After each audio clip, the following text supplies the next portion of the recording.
Welcome to Lead from the Line, the podcast where fatherhood meets football, where the lessons we teach on the field build the leaders we raise at home. I'm your host, Coach Mack, and every week we break down what it means to raise confident kids, build character, and lead with purpose. Let's step up to the line together. We grind in the trenches, yeah, we put in the work. From the 50-yard line to the stain on the shirt. It ain't just a game, it's the lessons we teach. Practicing what we play and what we preach. It's the X's and O's and watching them grow. The playbook for life that you need to know. Where the gridiron grit meets the family time. We lace them up tight and lead from the line. Where fatherhood meets football. I got you. You got me. We got us. Here is your host, Coach Mack.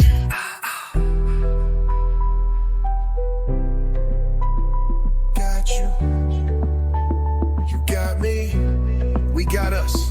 Here is your host, Coach Mack. Coach Mack. Coach Mack. Here is your host, Coach Mack. Coach Mack. Your kid's football career will eventually end, but who they become is because of you, and that lasts forever. Welcome into episode 2 of Lead from the Line podcast. Today's title is called Building Young Men, Not Just Athletes. Real quickly here, going to talk about what we're going to cover in today's episode. We're going to talk about why focusing on a character is greater than any stats. We're going to talk about teaching values through football moments. And then we're also going to talk about how players will mimic kind of the tone of the adults around them. And then I'll kind of give a couple of real life coaching moments, and then we'll go from there. So let's jump right into it. Why focusing on character is more important than stats. Picture this with me. You have a kid who is clearly dominant. The best athlete on the field, the best athlete on the hardwood, the best athlete on the diamond. Just dominates everybody, clearly head and shoulders above everybody. That same kid, when the games are over, is disrespectful. The same kid gets in trouble at school. The same kid is not kind to his parents. The same kid likes to bully people because he or she knows, hey, I'm better than you. This kid has all the stats. This kid is dominant, again, as I said. This kid is just fantastic. But again, what would you take? I would prefer the kid who has all those things, who has all the stats, who's dominant on the gridiron, who's dominant on the hardwood, who's dominant on the diamond, but is respectful when he or she is not playing that sport. So I think this is where, as parents, as coaches, we really have an opportunity to help these kids out, right? I get it. Kids nowadays, and even when I was growing up, the banter and the talk trash of you got mossed or you got head topped or I'm faster than you, you're, all of those kind of things. Like, I understand. Like, I get the banter. It's fun to joke around a little bit, even at our football practices. If a kid gets hit pretty hard or, doesn't make a tackle or gets juked, we'll joke around about that. And while that's fun, as long as, the kid knows it's just a joke, you got to understand that character is everything. I don't care how many touchdowns you score if you're in trouble at school. I don't care how many 3-pointers you make if you're disrespectful to adults. Right? So our job as parents and coaches is to build character, right? The fundamentals, integrity. What are you doing when nobody's watching? Who cares how good of an athlete you are if you're a terrible human being? And I say that, and even when I say that, it's like, they're kids. Kids still have a lot of growing and developing and things to do before you can say they're terrible humans. And I understand that. But it's like, sports is a really great opportunity to just teach, right? Like, character to me is everything. And my thing is it's all about respect. I could care less about winning a sporting event than having a kid hold a door for an older person. Having a kid be respectful to an older person. seeing that kid carry out groceries at a grocery store. I know those things don't happen as much, in today's society, but, seeing those kids be respectful when a competitor goes down, right? Taking a knee immediately, being kind at the end of a game, shaking hands and saying, hey, great job. Like, to me, that's more important than the win-loss column. So kind of leads me into the next topic, values. Like, what's important at the end of the day? I know for me, one of the things that I teach my boys is all about winning with class and losing with class. I don't care what happens in a game. I truly, truly don't. If we win a game and we act like jerks, that's the only way to say it. Is that win even worth it? So like, let me give a story real quick here. So, we were in the Super Bowl this weekend for my 9-year-old Boston, the team I coach. We're the Seahawks. We were playing a team that we have not beaten 2 years. They beat us in the Super Bowl last year. They beat us in the regular season last year. They beat us in the regular season this year. Like, this is a team that we just haven't been able to get by. Now, they haven't been whooping our butts. Like, all the games have been relatively close. They've been really, really good games. But, this could be, even at 9 years old, the kids could be like, oh my goodness, like, this team, we're going to whip their butts. We're going to talk all this trash, this, that, and the other. But it was none of that, right? Now granted, the team we're playing is the parents are fantastic. The kids are fantastic. So at the end of the game, I heard something said from one of the opposing players' parents. They said, we hate losing, but if we have to lose to anybody, we're glad it was y'all. And that right there speaks volumes. What do you value? And then when we were walking through the line, telling them good game, some of those kids, they're 9, and you see all the hard work. I mean, we've been doing football since July. So we're 4 months in doing football, right? And then plus we did stuff in the spring. So like, there's a lot of time, a lot of effort, a lot of work that has gone into these seasons, and it hurts. Even at 9 years old, you see that these kids, they don't like losing.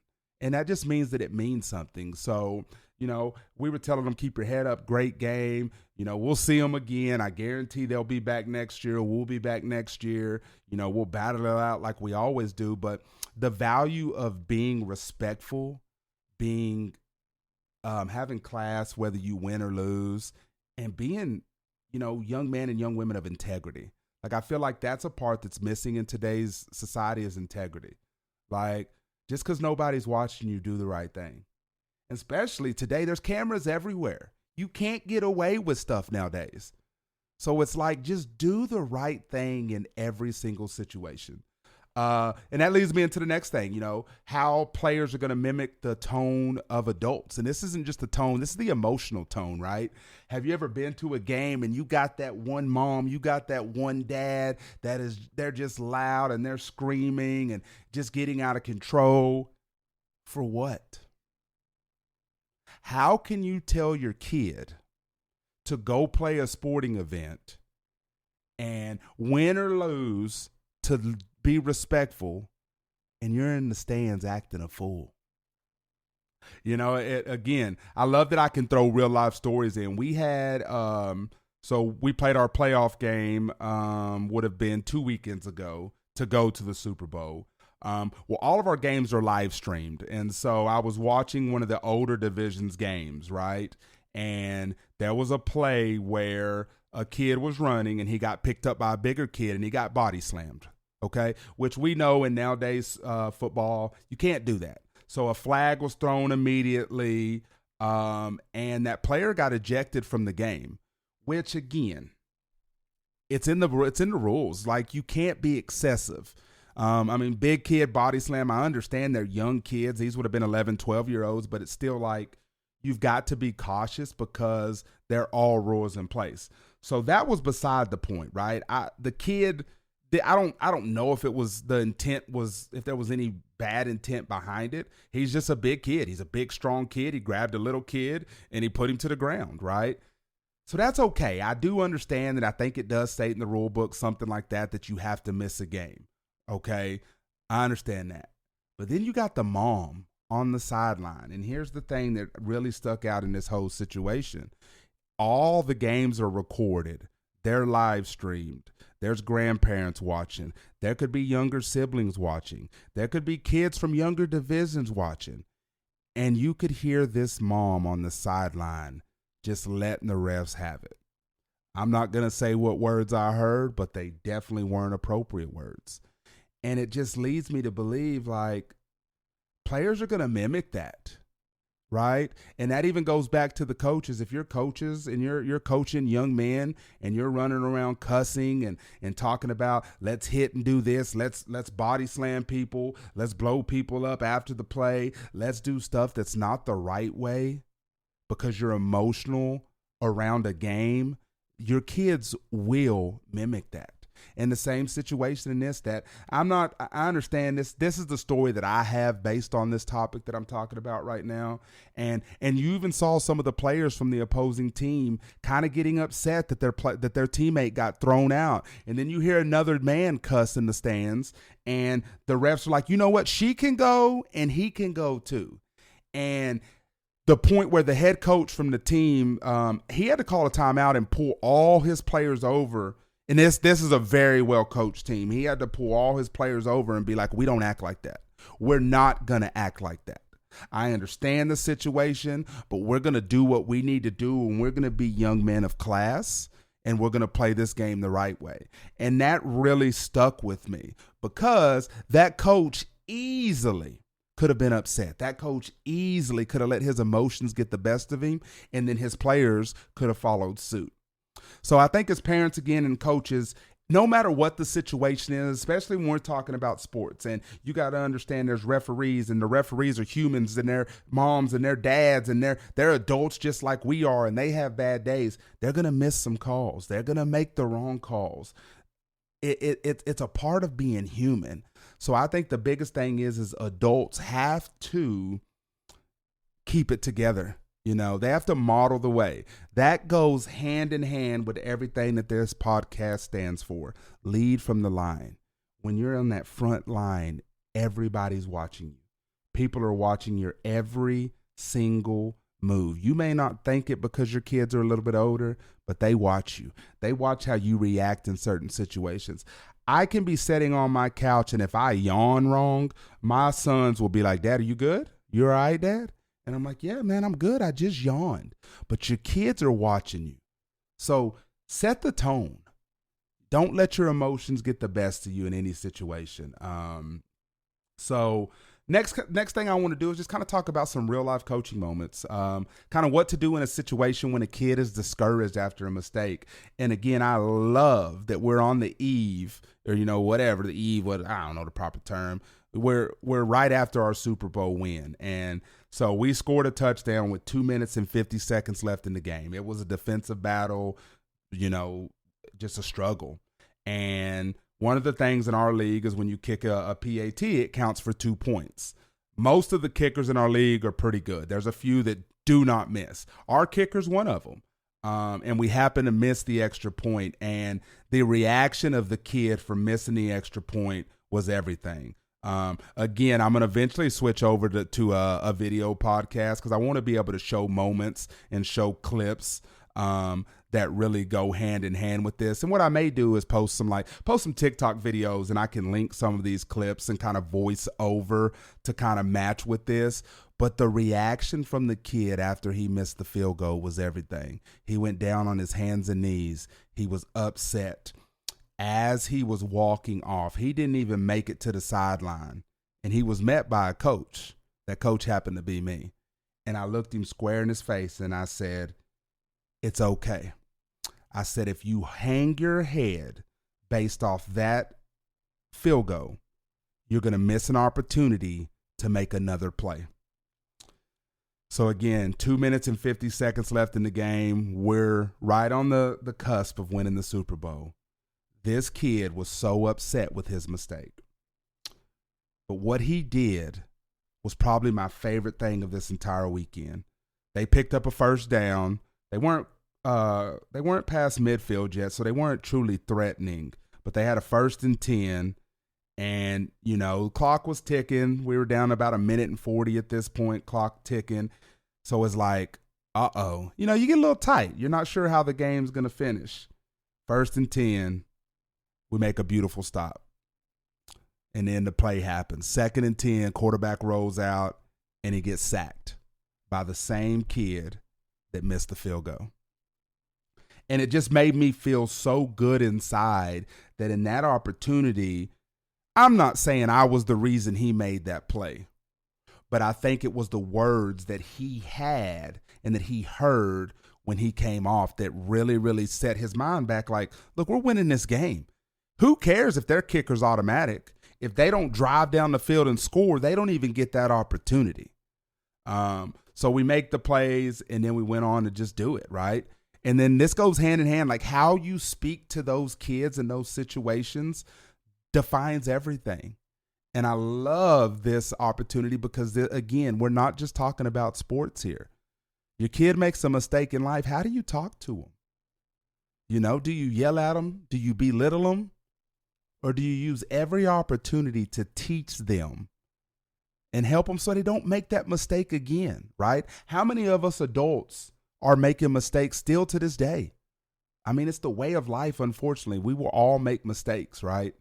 And so I just think that we have a huge opportunity as coaches and in parents. And I hope anybody who listens to this, I hope you're picking up the theme of this, right? Everything's based upon coaching, and we're talking sports, and we're talking football, and we're talking basketball, and whatever it may be. But this is parenting as well. This is an opportunity to, whether you're helping your kids on the gridiron or whether you're helping your kids in your home, like all this goes hand in hand. We have the opportunity to be more than just parents, right? Coaches, life coaches, everything. It falls on us, And so one of the things that I really like to do is, in a situation where a kid makes a mistake, this is something that I really learned. Like, I pause for a minute. Just take a second. I soak in what happened. And then I give just a little bit of a simple correction. Now, again, I told you in the first episode, I'm loud, so you may hear me with my correction. But I want to make sure when I speak that the kids clearly hear everything that I'm saying. And then after that, you just encourage and you affirm their effort. Hey, it didn't go your way, but now let's go get it. We've talked about this. We know how to make this play. Let's go make it. Let's go do what we've been taught to do. And I think that right there is everything. So last thing here before we close it out, just a couple tips for parents, right? When you're driving to games, when you're driving to school, when you're driving on a road trip, that's a really good time to kind of, talk about mindset with your kids. It doesn't always have to be sports related. How are you doing today? How's school going? How are your sporting events going if they're in middle school and high school and their practices and you're not necessarily involved in all those practices? How's everything going? Praise effort. Right? I have 2 young boys. They're terrible at cleaning up their bathroom. They're terrible at putting their clothes in the hamper. They're terrible at cleaning up their rooms. But we're trying, right? So let's praise that effort, Let's build a habit. It's our job to help them to build those habits, right? And then when we're talking sports, praise the efforts, win or lose, not just when they win. Like, praise your kids. And then let your kids experience struggle, right? And don't let them struggle if it's something crazy, but let them experience a little bit of struggle. Don't remove every struggle from your child's life. Let them know it's okay to struggle. And then if you're struggling, and they're in ways that kids can see, right? Of course, you want to censor certain things, but if there's some issues going on, let your kids see you tie your bootstraps tighter. Let your kids see you push through a situation. Like, we can do this. This is a great opportunity to be a parent, to be a coach, and to lead from the line. I just absolutely love that. Like, lead from the line. We really have the opportunity. So again, thank you guys for tuning in. This has been episode 2. We got more coming. Make sure that you tell everybody about this. If you missed the first episode, please go back and check it out. But I just want to close with this. Your voice becomes their inner voice. Make it one that builds them, not breaks them. Thanks for listening to Lead from the Line. If today's message hit home, share it with a dad, coach, or athlete who needs it. Smash that follow button and leave a review, and keep showing your kids what real leadership looks like. Until next time, lead loud, lead proud.